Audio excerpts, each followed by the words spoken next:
Hello, can you hear me? Yes, good evening, Nnamdi Obilo. Good evening. Thank you for your hard work on issue of Igbo people and Biafra in general. We appreciate you, sir. Thank you. Please, I'm just to tell you, don't mind the insult that's coming on the comment section. You can see how these people are pained. You can see how Kanu brother came here with the insult, insulting people. This is what we are talking about. IPOB is not built by family. It's built by IPOB in general. And the Kanu and his junior brother have no position in the IPOB. This is what we are talking about. Please, sir, don't be discouraged. Don't be whelmed with their insult. Please, just know that the intelligence ones are listening. Thank you, sir. Thank you for joining the discourse. Thank you. Thank you. You can see how... Hello. Hello. Thank you for joining the discourse. I can hear you. My name is Chidera. Yes, Chidera, make your point. Obilo, please, I will like you to use your media, as you have been doing subsequently, to ask Nigerian government anytime their political appointees or police, DSS, army apparatus come to your program to ask them to test indigenous people of Biafra with a referendum so that this case can rest. But if they insist of going in this manner, they cannot defeat this struggle.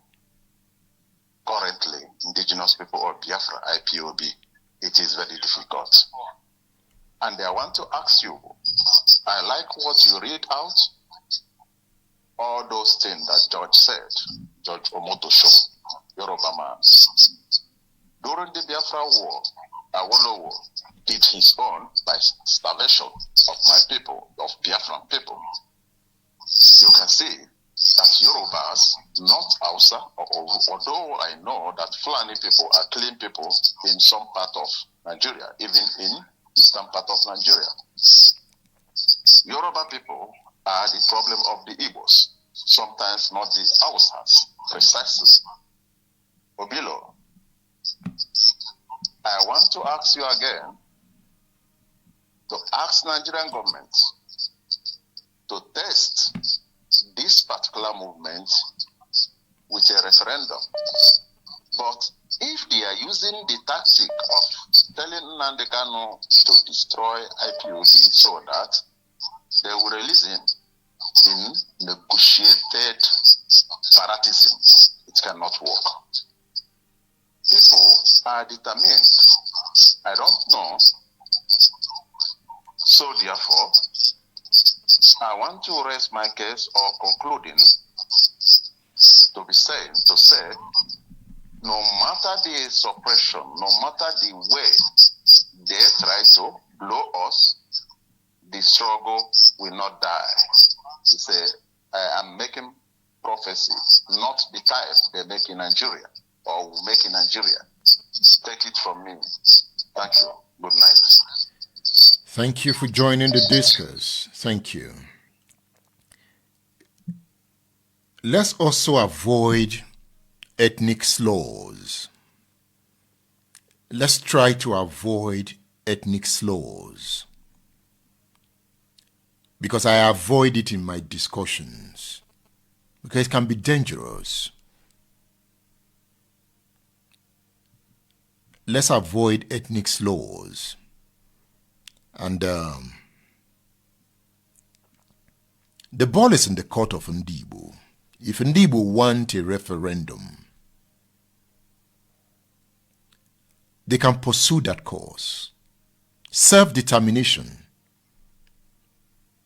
is a discussion that has always been ongoing. Awolowo fought on the side of Nigeria, and that is one subject I want to discuss. I remember interviewing Achike Odenwa. He wrote a very good book on the war because he fought the war. And one area we discussed was the Awolowo perspective. We'll come to that point. Hello. Hello, Mr. Obilo, sir. I greet you. Good evening, sir. Am I coming out clear? You are coming out clear, but turn down your own device so that we are not listening to ourselves through your own device. I turn it down. I turn it down, sir. All right. Good evening, sir. I greet you. Yeah, my name is Dike Buenyi. I'm a bona fide of IPOB member since 2015. Mr. Obilo, there is not much problem in this IPOB family. The only problem is that Maazdi, our leader, Nnamdi Kanu, is the one causing this problem. We all believed that we trust him, we believe in him. We don't know that he single-handed this family into his brothers, into his siblings' hand. That's the only problem here. After the Nigerian government kidnapped Nnamdi Kanu, did you know, brother, which is Kanu, want to take over the leadership? He want to take over the leadership. Why we have HOD, DOA, which lead by Chike Doziem. That's the only problem here. I think that Chike Doziem succumb to Kanu, there will be no problem in this IPOB. There will be no problem. That is the only issue. He wanted to suppress them to be the leader. That's the only issue. I think that the leadership succumb to him, there will be no problem here. And the second one is that, imagine in organization we are into, we cannot ask Nnamdi Kanu a question. We do not ask question. Both the leadership, we dare not ask any question. Imagine in a finance like this, only one man and the financial and the woman that holding our money and the Kanu are signatory to withdraw and to know what is going on there. How can it be that? We dare not ask question. We dare not ask question. For this kidnapping, many things opened. Many things got to open. Many things got to open. So that is the issue here. Thank you. Thank you. Thank you very much. That's the issue. So that is it. Thank you very much. Thank you. Also, let's not get overtly emotional.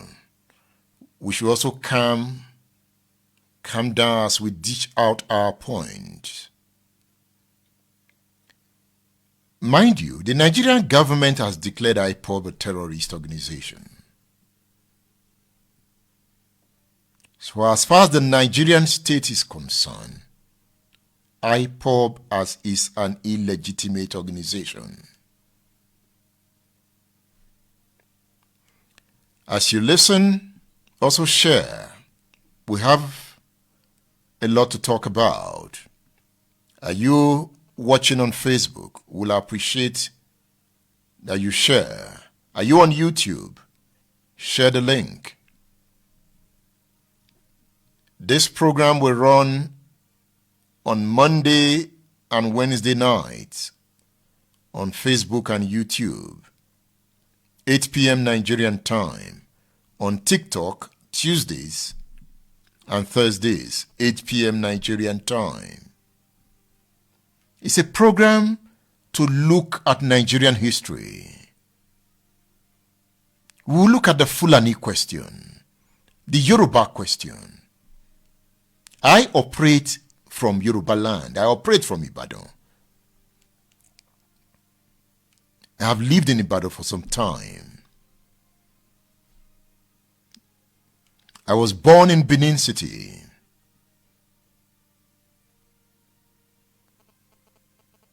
The Igbo question. The Igbo question. The Igbo question. My father sometimes don't want to discuss the Igbo question. He's so pained. I keep telling him, calm down. Don't die with this kind of pain. Are Igbo persons studying the Nigerian question keenly? The Nnamdi Kanu cases. Are Igbo boys, men and women, studying it keenly? How did the Igbos get to this point?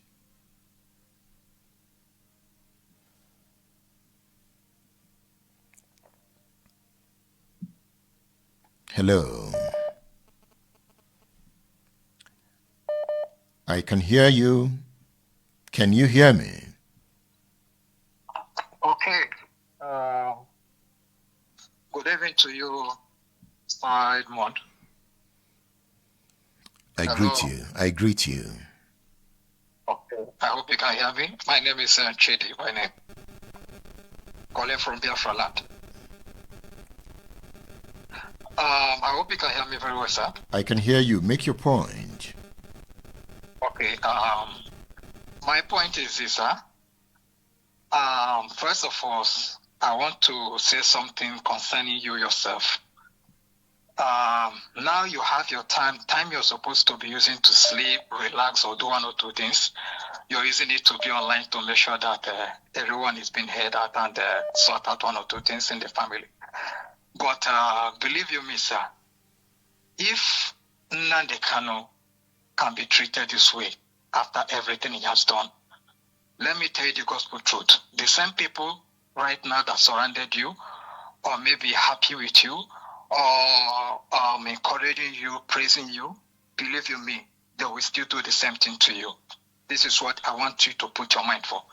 Anyone that is criticizing the family of Nnamdi Kanu, both the brother, both the wife, and all the rest, they are free to do so. Because, when you have not lost anyone in your family, if they tell you your father is dead, if they tell me your father is dead, and someone that the father is still alive will not know how painful it is. What the family of Nnamdi Kanu is facing now, they are totally emotionally stressed up, mentally stressed up, and everything.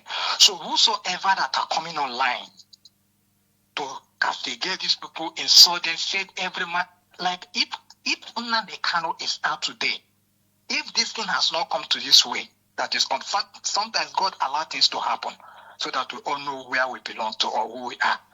If this thing has not happened now, nobody will know that there is a whole lot of people that is full of hatred in between us, inside IPOB members, that hated him this much. Nnamdi Kanu was a man that when he speak on radio, everybody feel like Jesus Christ is speaking. Everybody show him love. But nobody knows that a day will come like this. It will happen. I have learned a lesson from Nnamdi Kanu's problem or what is happening now. No matter what, let me not everything I should have even said in public, but with the way things are going, I don't know how to control my feelings anymore. Because I'm crying inside me if I see the way people are talking about him, insulting him, saying a lot of things about him. I'm crying inside me. This man is the man that left his family, wife, his son that he have not even seen for years. He's staying in a place whereby he doesn't have freedom. And all of us, we have freedom to move about, go everywhere we want to go to, sleep and come online to say all manner of things. And someone is somewhere else. No matter what he has done, if he has done a mistake or what, though the major people that cause this issue is Mazi, Chinasaworu, and Gift. Even Gift I don't even know. It looked like these guys are on spare. it looks like they are working against us. I don't really know, because there's a lot of division against us right now. Nobody knows where we are going now. Nobody knows our direction anymore. Some are for this place and some are for the other place. You know, they said we are chasing one thing, one struggle, but how can we get it with this mindset that we are right now? No matter what Nnamdi Kanu has done, no matter what the sibling has done, it doesn't have, no one have that right or power to come online to speak all manner of things against him without fear, without threat, without conscience. This is what is paining me. I have faced live bullet in times of the struggle, in times of protest, in front of the army barrack, live bullet. But imagine, I do this for the love of our freedom, the love of my country, Biafra to be restored. So imagine if I'm no more, if I died on that process, like, and wherever I am, I'm seeing this kind of a thing that is happening. How will I feel wherever I am? It will look like I died stupidly. Are you getting me? It look like what? Like I died foolishly. I'm not supposed to go and kill myself, because what is happening now has taught me a lot of lesson of what I will never involve any time that has, like, all what I pray right now, all what I'm focusing right now is the freedom of our leader, Nnamdi Kanu.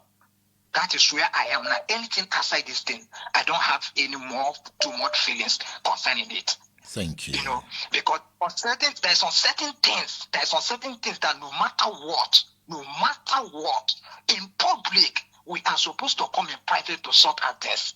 Coming out in public to say all manner of things. Like, how will the international world see us? How will the people back home see us? Okay, if anybody laid a command now to say, like from the US, say do this and do that, do you think everybody will stand instantly to go and do that? No one will do. Some will say that I'm not among, some will go. And once we are totally divided like this, everything is totally dead. What they should have been fighting for with the energy they have, and this energy and the mindset, is for the release of him, not what they are doing now. All right. When he comes at it, any other thing can happen. If for me, left to me alone, if they said it's not part of my own, is that let him come out, that even the leadership is not for him, it's not my business. I don't care about that. All right. Thank you. I don't really care about that. Thank you. I'm really disappointed. Emeka Gift and China Sawuru, they have caused division they don't even know about. And I don't know how this thing can be. People can come together again based on this thing. All right. They have Thank really you. done a lot of damage that they don't know about. Thank you. Thank you. Thank you. You've made your point. Thank you. Thank you. Okay, I'll take this call, then I'll give some information before I open the lines again. Hello. Good evening. Good evening. Yes, my name is Ezub, calling from South Africa. Thank you for calling. All right, Mr. Obilo, I really need to thank you very much for the effort you're putting in to make some certain things very clear. Firstly, there is this very significant event that occurred during Nnamdi Kanu's trial. That was the time Kanu said he was going to defend himself. Then most people were happy, and other people had reservation about such idea. But in the end, Kanu found it maybe, I don't know who advised him, and I'm not a lawyer. I don't know what are the technicalities that landed Kanu in sort of conclusion that he will no longer give or tender any kind of defense. All right. So for me, I haven't seen any case all over the world where a case that is being tried as a treason, something that the penalty goes to life sentence or something more than that, then the defendant decided to defend himself. Even when the opportunity was availed, he later decided not to go into defense at all. Okay, based on that, this is my question. You made something very clear, but most people, I don't know how many people picked that particular part. You said in 2013 this law was repealed, and what I understood is that Kanu's trial already started before this whatever law was repealed. Is that true? The point the judge made that before Nnamdi Kanu's trial, there was already a law, the 2013 Terrorism Act, and on the basis of that law, he was trying Nnamdi Kanu. Okay, what you are saying right now is that Kanu's trial already initiated in 2013 before the law was later repealed. After already Nnamdi Kanu's case was already started, right? Look, he said the judge dismissed the argument that the trial was based on a repealed statute, stating that the Terrorism Prevention Amendment Act of 2013 was in force when the offenses were committed. It was not repealed. So please, can you make it a bit clearer? The law was repealed. It wasn't repealed.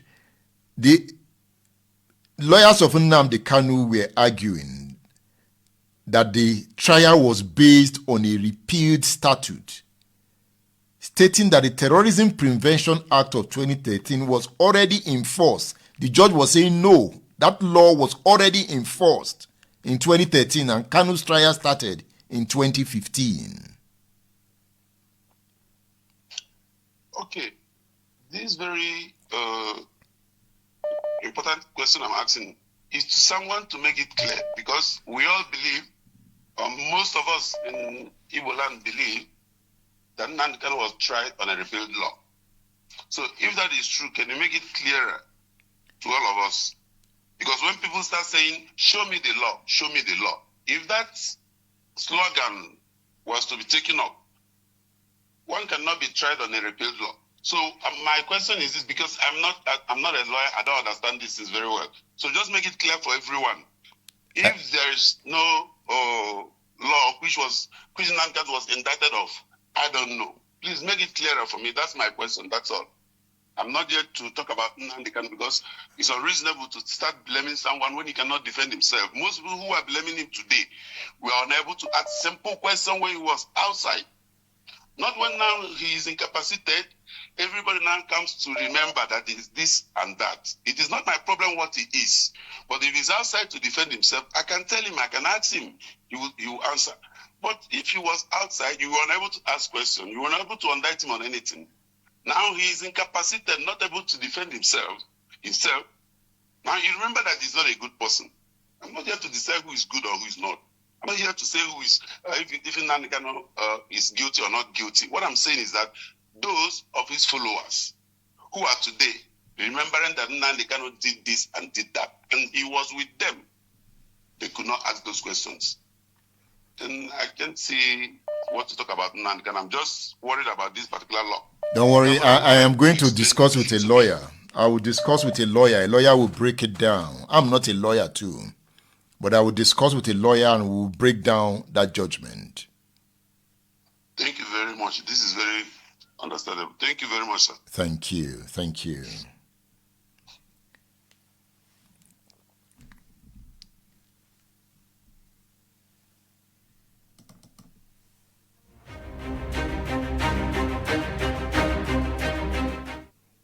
Okay, I'll take this call before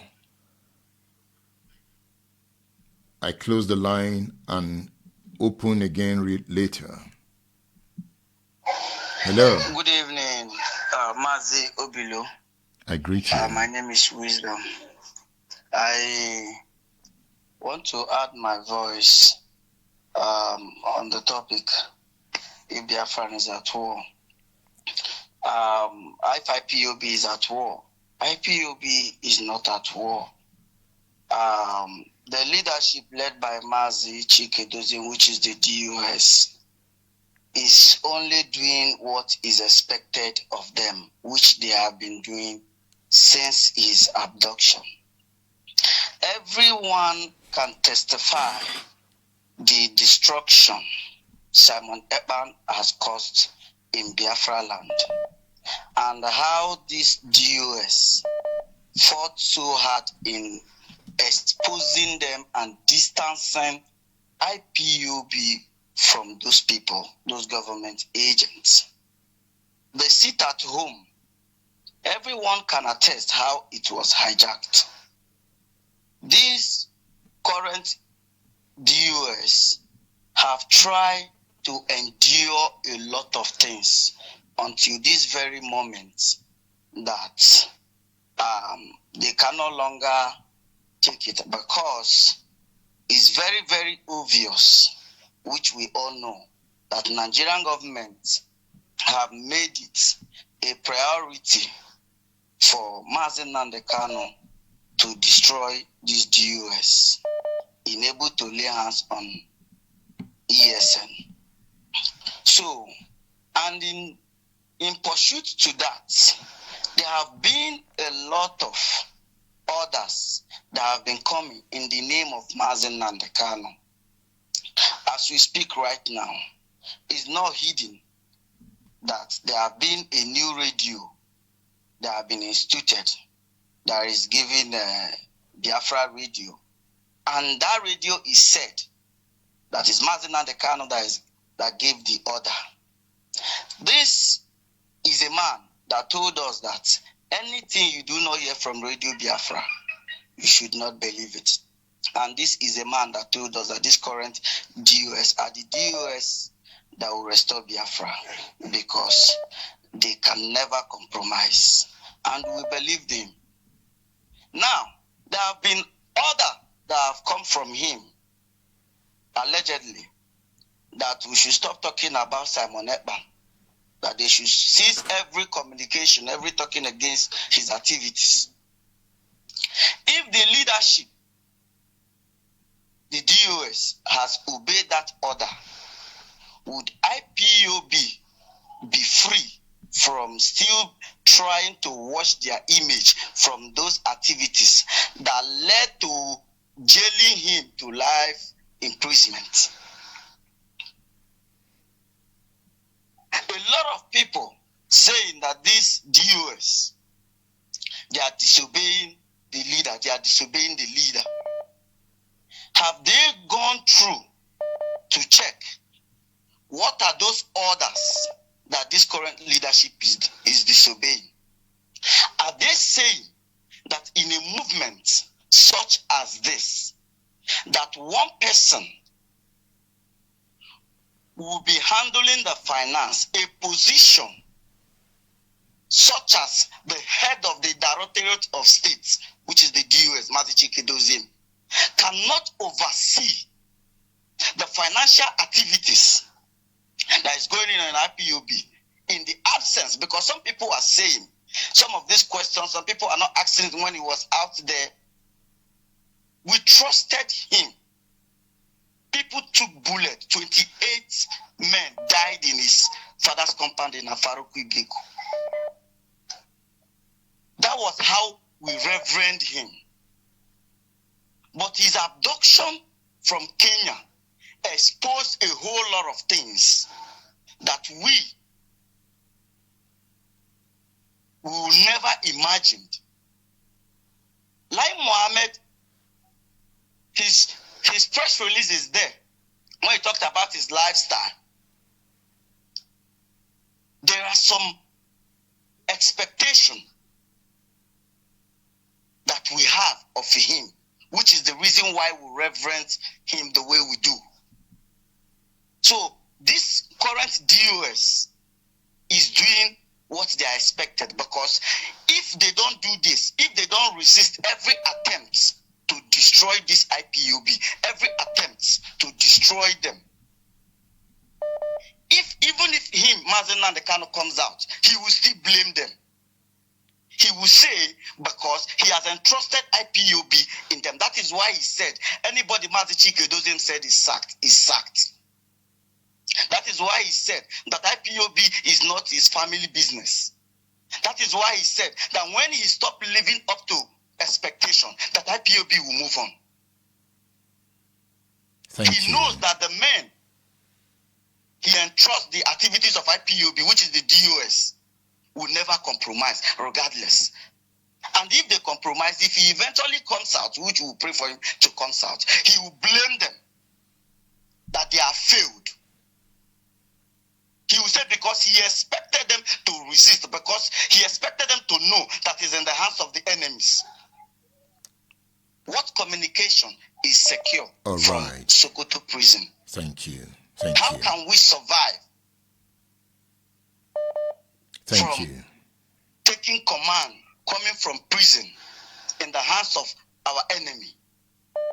Are we not here when his lawyers has been crying that their communication has been compromised, that DSS is using it against them?